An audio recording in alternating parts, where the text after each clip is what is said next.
புதன் சுக்கிரனுடைய இணைவோ சந்திர கேந்திரமோ சந்திர அதியோகமோ மிகப்பெரிய நல்ல அமைப்புகள்ல இயல்பாகவே மிதுன ராசியாகவோ மிதுன லக்னமாகவோ இல்ல புதன் வந்து 2 10 அமைப்புக்கு ராசிக்கோ லக்னத்துக்கோ தொடர்பு கொள்ளக்கூடிய நிலையில ஒருத்தருக்கு ஜோதிடம் வரும்.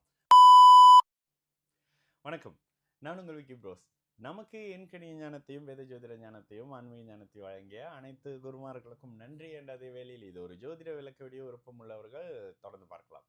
நமது விக்கி ப்ரோஸ் அஸ்ட்ராலஜி சோஷியல் மீடியாவை ஃபாலோ பண்ணியிருக்கக்கூடிய அனைத்து தோழிகளுக்கும் நமது நன்றிகள். ஒரு கேள்வி bro, Budhan is papathuvam is in my chart but I am able to understand this very well. How? Okay, Budhan கெட்டு போயிருக்கிறாரு, ஆனால் எனக்கு ஜோசியம் வருது. ஓகே பிரதர், மோஸ்ட்லி சில இடங்கள்ல வந்து இந்த சுபத்துவ தன்மையை பார்க்க முடியாம இருக்கும். உண்மையிலேயே சொல்றேன்.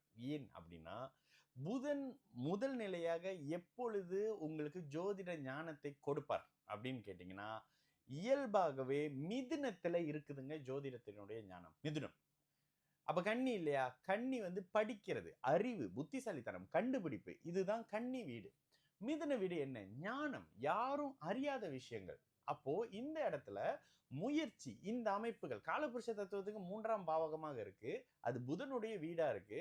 இந்த புதனுடைய வீடு உபய வீடா இருக்குது அப்படின்னு வரும்போது அந்த புதனுடைய நிலைகளை அப்படியே வெளிப்படுத்துவீங்க. அதே மாதிரி கன்னியும் உபய வீடு தானுங்க.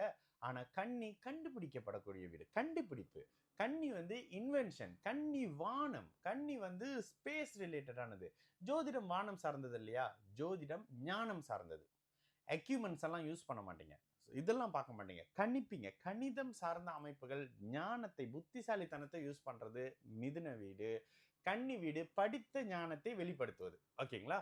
அப்ப இந்த அமைப்புகள்ல புதனுடைய தன்மை, முதல்ல இந்த வீடுகள்ல இருக்கக்கூடிய புதனுடைய நிலைப்பாடுகள். 2வது, புதனுக்கு கிடைக்கக்கூடிய சந்திர கேந்திரம், சந்திர அதியோகம்.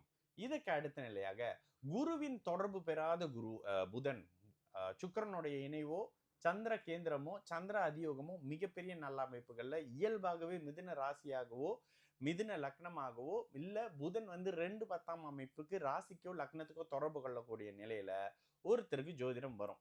என்னுடைய ஜாதகத்துல ஒரு பாபத்துவம்ன்றீங்க, யாரு? புதன் வந்து பாபத்துவம். ஆனா எனக்கு ஜோசியம் புரியுது ஏன்? இதுதான் கேள்வி. இந்த இடத்துல அந்த பாபத்துவம் சில இடத்துல பாருங்களேன், புதன் சனி செவ்வாய் சேர்ந்த மாதிரி இருக்கும். இப்போ என்னோட ஜாதகத்துல செவ்வாயும் சனியும் சேர்ந்த மாதிரி இருக்கும், செவ்வாயும் புதனும் சேர்ந்த மாதிரி இருக்கும். ஆனா நல்லா பாத்தீங்கன்னா டிகிரி அமைப்புல 2 பேருமே செவ்வாய் வந்து 10 11 டிகிரியில இருப்பாரு, புதன் 24 டிகிரியில இருப்பாரு. அப்போ புதன் 24 டிகிரின்றது 13 டிகிரி, ஒரு நட்சத்திர விகலையினுடைய டிஸ்டன்ஸ்ல இருப்பாங்க 2 பேரும். அப்போ இந்த இடத்துல புதன் பாபத்துவம்னு சொல்ல முடியாதுல்ல. புதன் பாபத்துவமா என்ன இருந்திருக்கும்? நான் சொல்றதுதான் ரைட்டு, நான் சொல்றதை தான் கேட்கணும், இந்த மாதிரியான விஷயங்களை சொல்லிக்கிட்டு இருக்கிறவரா இருந்திருப்பேன். அப்ப சுபத்துவ நிலைன்றது டோட்டலி நம்ம சில இடத்துல பார்க்க தவறும். நவம்சத்துல கூட சுக்கிரனுடைய வீட்டில் இருக்கக்கூடிய நிலையில தான் இந்த புதன் இருப்பாரு. அப்போ புதன் சுபத்துவமாக இருந்தா தாங்க ஜோசியம் புரியும். உங்க ஜாதகத்துல சுபத்துவமாக இருக்கிறதுக்கான வாய்ப்புகள் மிக அதிகம். ஏன்னா இந்த கேள்வியே அதனை வெளிப்படுத்துது. சரிங்களா? நான் உங்கள் விக்கி ப்ரோஸ். நல்லது நடக்கும், எல்லோரும் நல்லா இருப்போம். வணக்கம்.